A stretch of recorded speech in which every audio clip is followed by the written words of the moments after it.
Hi, everybody. My name's Andy Hines, and I want to talk to you about Hamas and Hezbollah, the enemies of Israel. We'll talk a little bit about this presentation.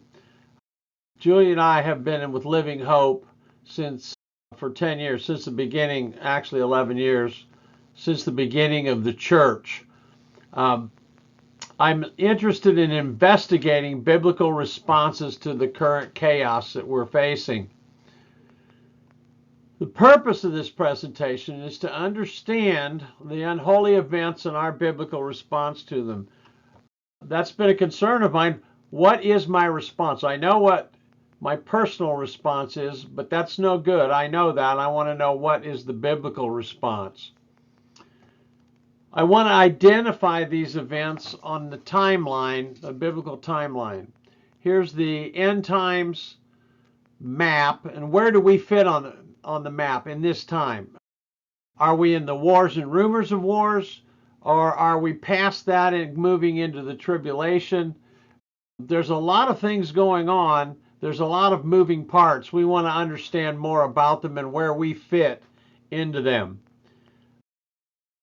This is a setup before we review Matthew 24 and 25, Luke 21, and Mark 13 about the end times. What does Jesus say about it?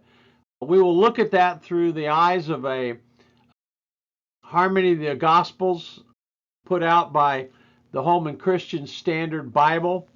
It's really good. It'll open our eyes to a number of things that we haven't seen before. We want to explore the end times as from Jesus' eyes. How does he view these situations that we find ourselves in? Excuse me. What are the historical interests? I've always had a passion for the Civil War and World War II ever since I was a young fella. The Lord has always given me spiritual insight through various battles and elements of World War II and Civil War, but primarily through World War II. We want to look at that. I'm going to look at some of these things through those eyes. I want you to understand the Lord's guidance that he gave me through January 21 when I got COVID. I've seen a lot of personal growth as I've sought these insights from the Lord, and the thing that I found out that's most difficult is there's a lot of things I didn't know I needed to work on, and there's a lot of bad things that I've bought into over the years, and the Lord is showing me that I need to get rid of those. We look at the nonsensical ideas that are coming out of the government. We've got a HHS secretary that's a man, and he dresses like a woman, and he thinks he's a woman, and the government under President Biden supports him as a woman. Well, this is stupid. He's not a woman. He's a man. He can't have children, even though he thinks that men can menstruate and have children. It's just stupid. We want to understand the scriptures say about that. We want to dive into some scriptural elements that I've not previously explored. Perhaps you have, but I have not. We want to understand those. In order to understand Hamas and Hezbollah, we need to talk about the Muslim Brotherhood. It's an organization that was founded in 1928 by a man named Hassan al-Banna, a transnational Sunni Islamic organization. It advocates for the application of Islamic law in society, and they want that everywhere.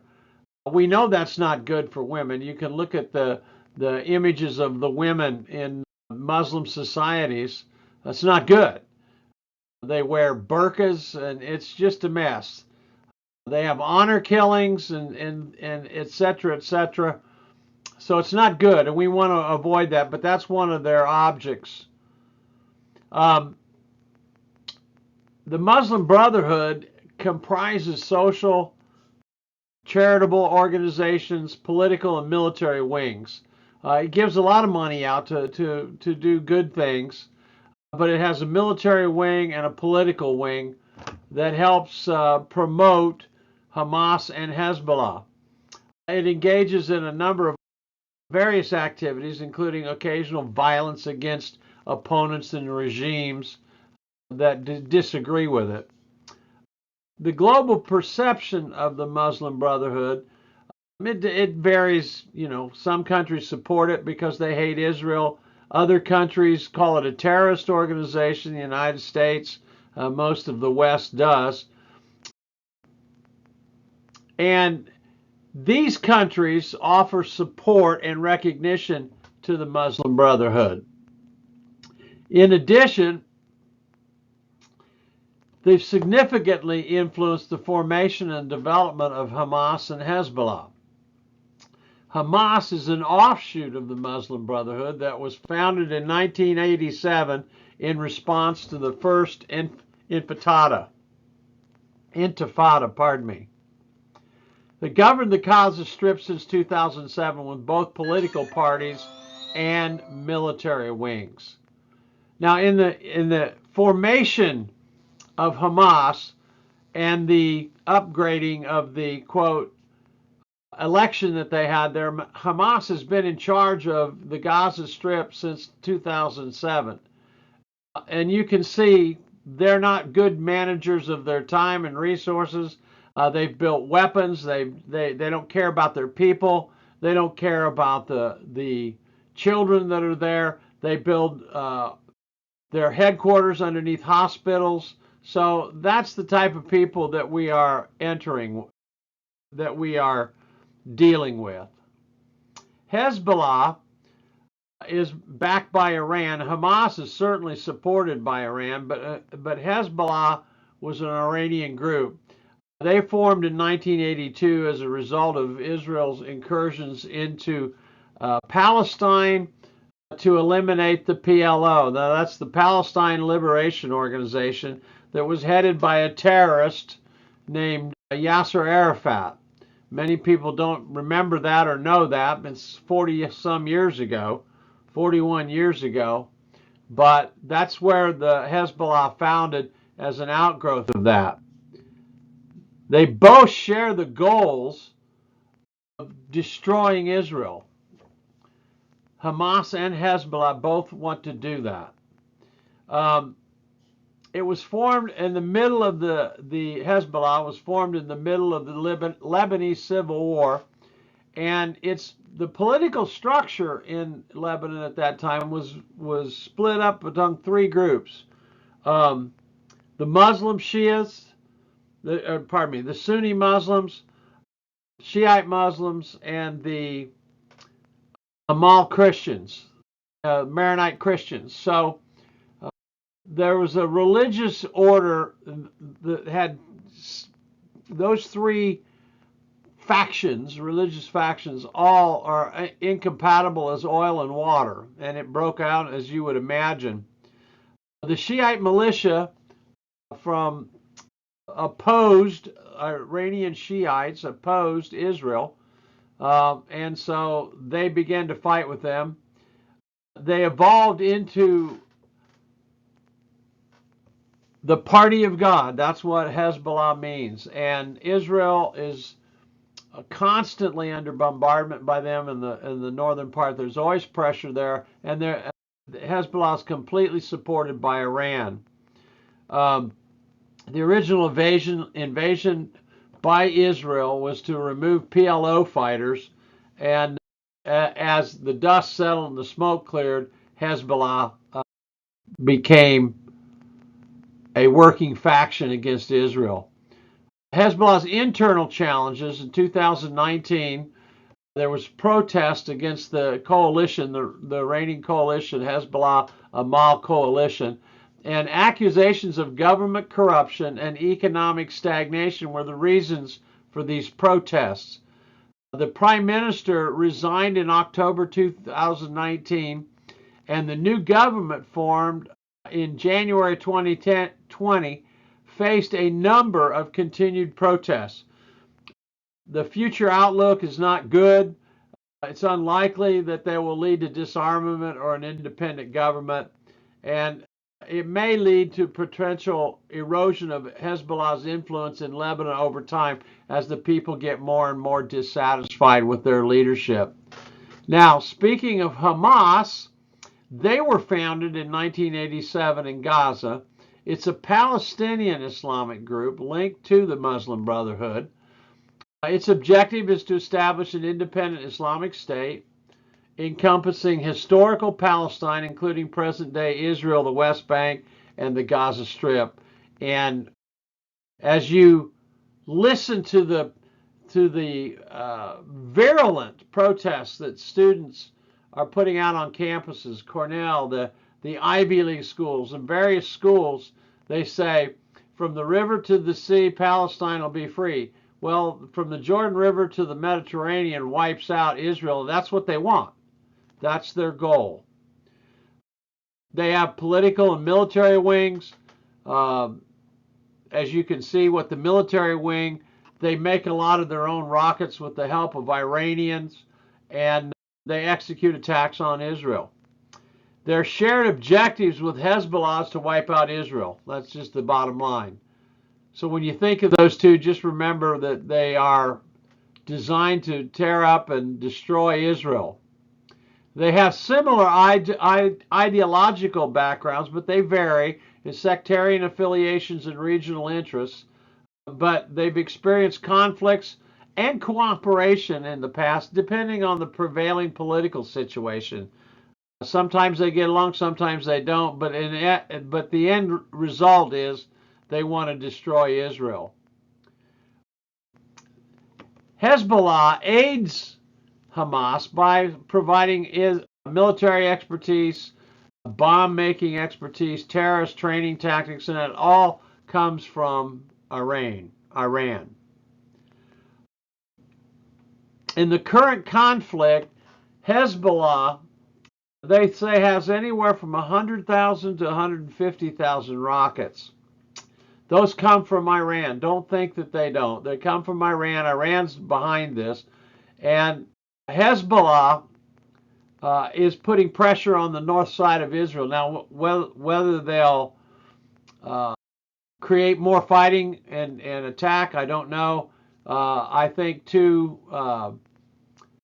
United States aircraft carrier groups in the Mediterranean may very well have a dampening effect. We certainly hope that it does. Now, my experience with COVID-19 in January 2021, the recent battle I've had in trying to find out my own beliefs, why I believe what I do, why I'm questioning and addressing anger. Anger has been a situation for me my entire life, and I don't like it. It's not godly, but I have not been able to deal with it on my own, so that's part of this experience. And I want to explore a third way, what I call the third way option. I'm tired of the left-right axis. The Lord has shown me that I grew up with that. You'll see that coming up in the vision that He gave me. I'm tired of the left-right axis. It's not Republican or Democrat. God sees things differently. We know that from Isaiah 55. So we want to understand what it is that the Lord is showing us and how to understand how to operate in that third way.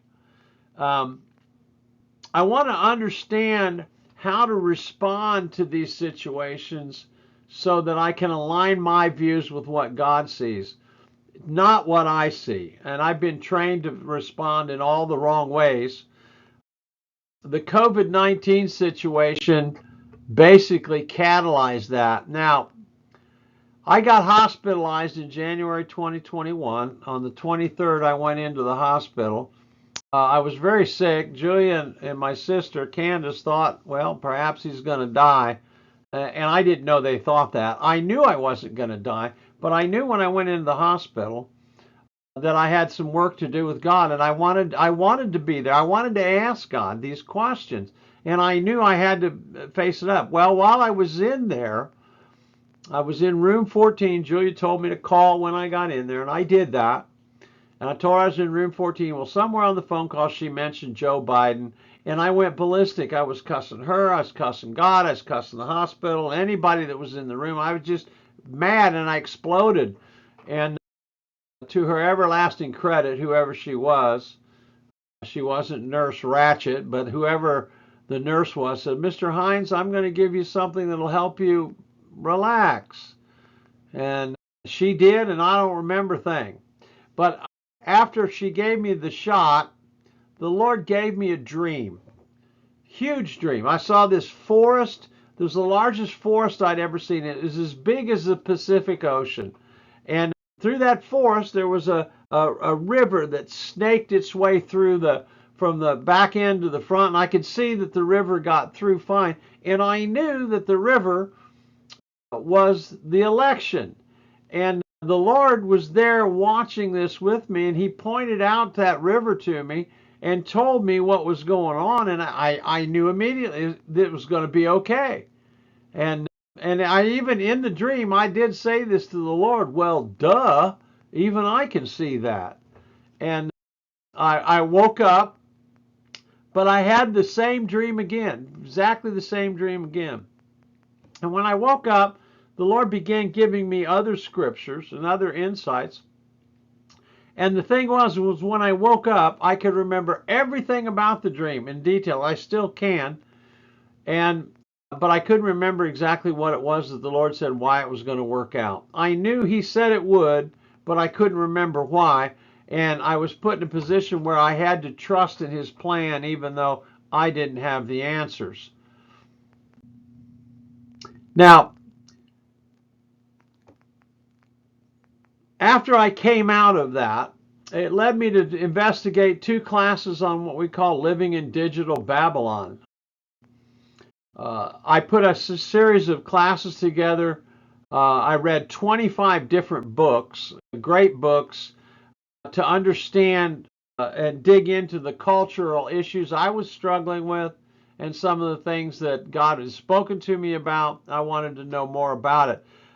As I started reading the books, I noticed that Charles Colson and Francis Schaeffer were early prophets that prophesied that if we didn't change our ways in the church, there was going to be disastrous consequences. Well, the church didn't change her way, and you can look and see where we are today because of that non-attention. Erwin Lutzer, who was the senior pastor at Moody Church for 36 years in Chicago, wrote a book on When a Nation Forgets God, 7 Things to Learn from Nazi Germany in the 30s. And I started reading that about the church in Nazi Germany. And as I say, I'm very familiar with World War II history, and I was just taken aback by what Lutzer showed and what we're experiencing today. It's very similar. Now, I'm not calling anybody Nazis, but I'm saying that the conditions and the elements that were adequate or that were predominant in 1930s are here again today. Now, there were other books on thoughts, on thought, Christian thought and influence. Harry Blamires, The Christian Mind in 1963, addresses the robust Christian thinking that we need to do and we're not doing. And Johnny Enlow's 7 Mountain Mandate underscores the importance of Christian influence in the 7 mountains of cultural influence. We didn't pay any attention to that, and we turned that over to the enemy, and we can see how that is fitting out for us today. Not very well.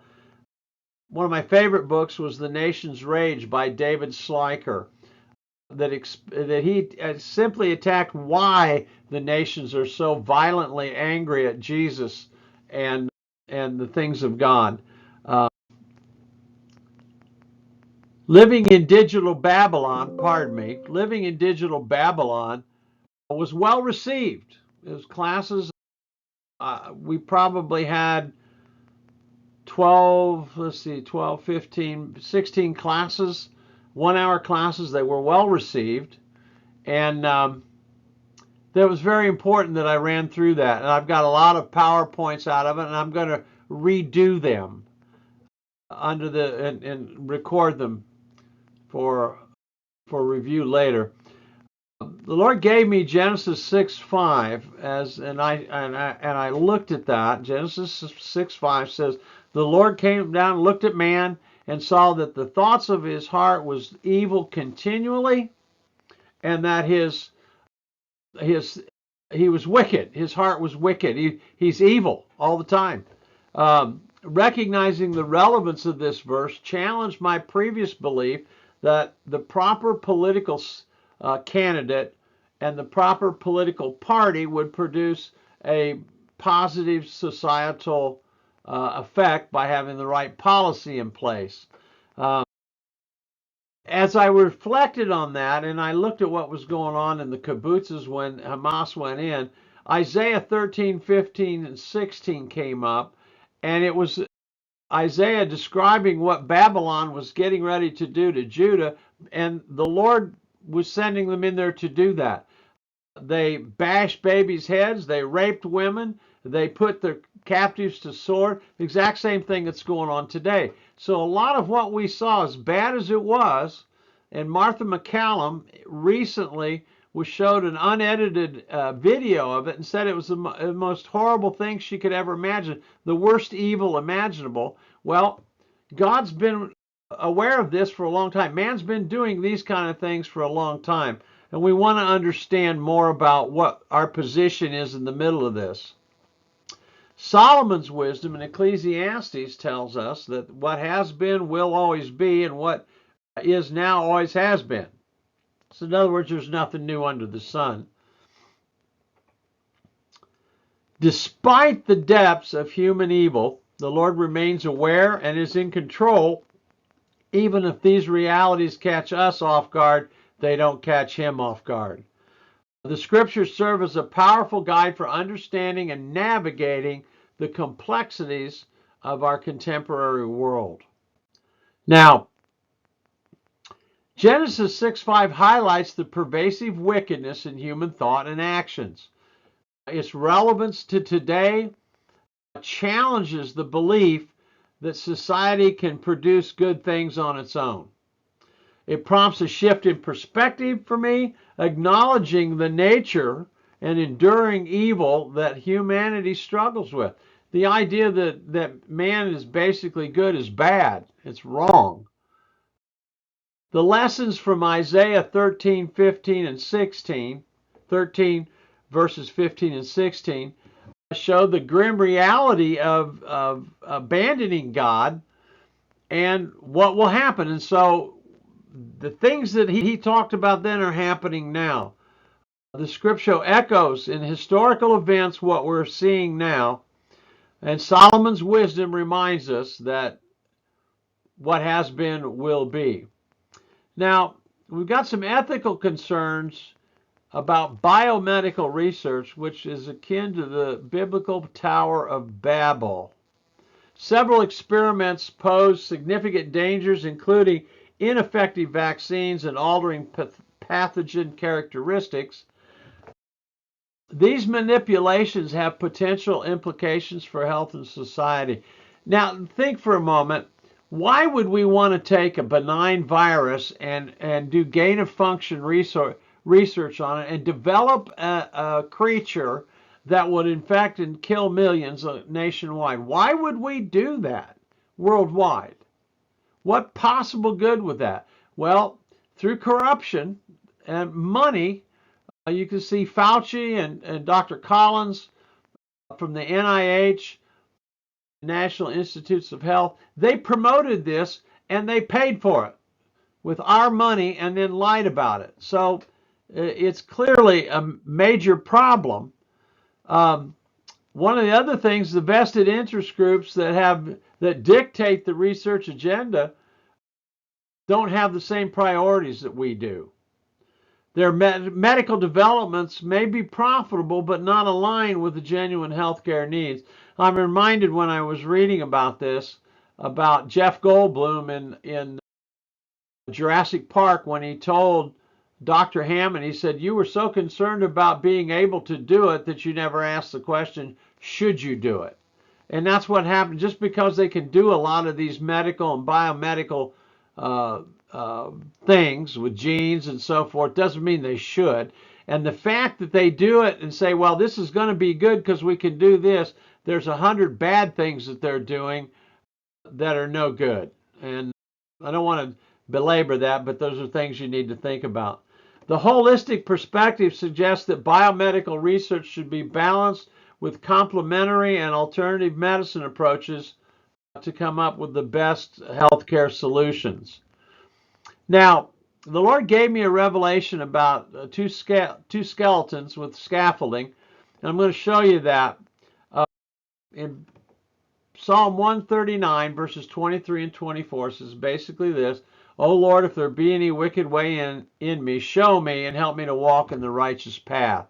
I prayed that prayer honestly, never thinking for a moment that there would be anything like that in me, because when I prayed it, things were going good, the business was going good, marriage was going good, church was going good, the economy was going good. So I prayed it honestly. I just didn't think that there would be any answer. Well, I found out that there was. The Lord gave me a vision of two skeletons. I'm going to show that to you in a minute. And he shows me, I'm going to go back through here, of talking about scaffolding and talking about both of these. Let's see. I'm going to go through this real quick. Here's the vision right here. If you look, the skeleton on the left is one that God can use. It's a man or woman that has no encumbrances on their inner life. They're open to God. He can put whatever covering on them he wants with no problem whatsoever. Now the scaffolding he showed me was me, and in me, I built this basically a political answer. Everything was a political answer to me. 1968, when Richard Nixon was running against the happy warrior Humphrey for president, I would have told everyone I'm a Nixon man. And if you ask me anything after that, I'm a Nixon man. Well, as you know, Nixon failed. I was upset with the Republicans, so I voted for Jimmy Carter. He was a failure.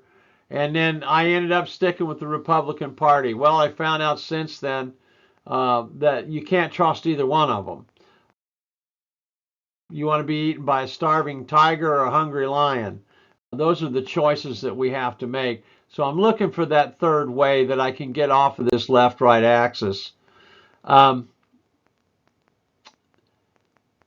horrific accounts of their brutality of the Hamas and what they did confronts us. We have to deal with it. Various Psalms, we've talked about Isaiah 13, various Psalms highlight the wicked's condemnation of the innocent. References from 2 Kings and Ezekiel show heinous acts of violence and cruelty. Judges 19 verses 20 and the rest of the chapter is one of the most horrible events in the Bible. It's about a concubine, and it's just terrible. So that's a lot of what we're seeing today. We're seeing things that we just never dreamed we'd see before. This recent shooting that happened in guy killed 18 people and stuff. Well, that's front page news. But there's a lot of these killings that it's just so common they don't even make front page news anymore. Go back to 1966, Richard Speck killed 8 nurses in Chicago, and it was national news. That wouldn't even make the front page today because there's so many of these things going on. There's several takeaways from our study that I want you to consider.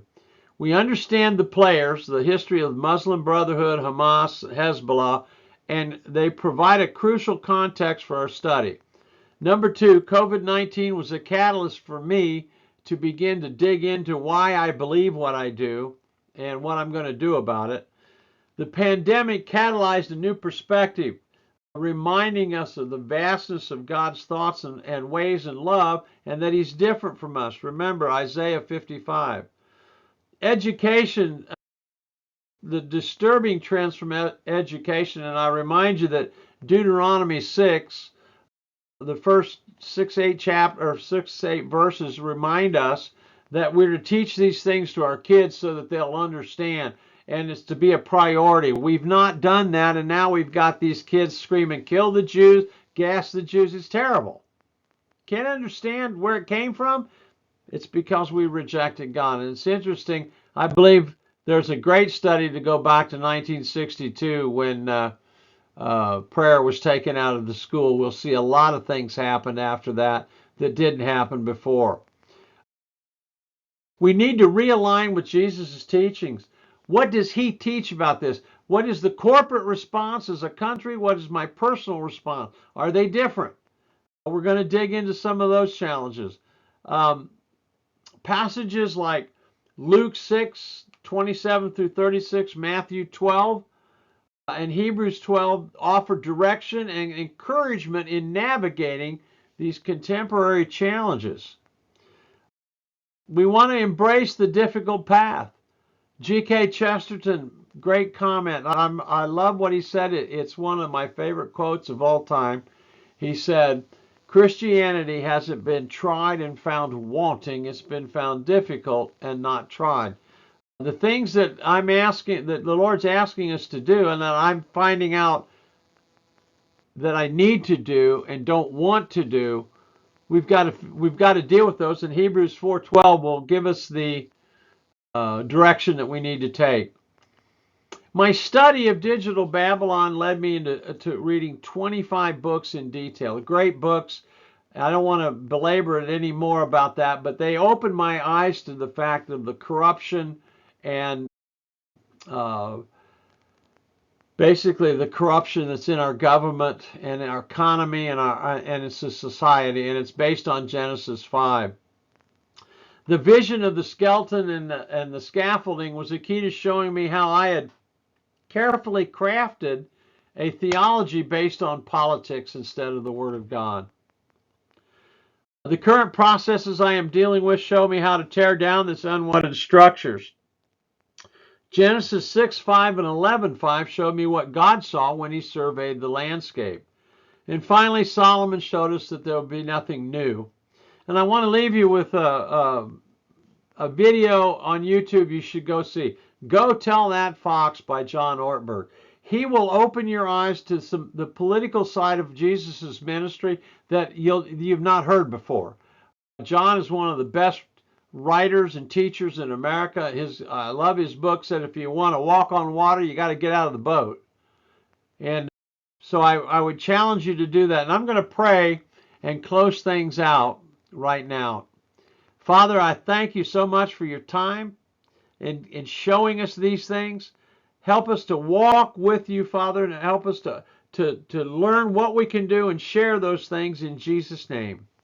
Thank you. Look forward to seeing you soon as we deal into some other issues. Thank you.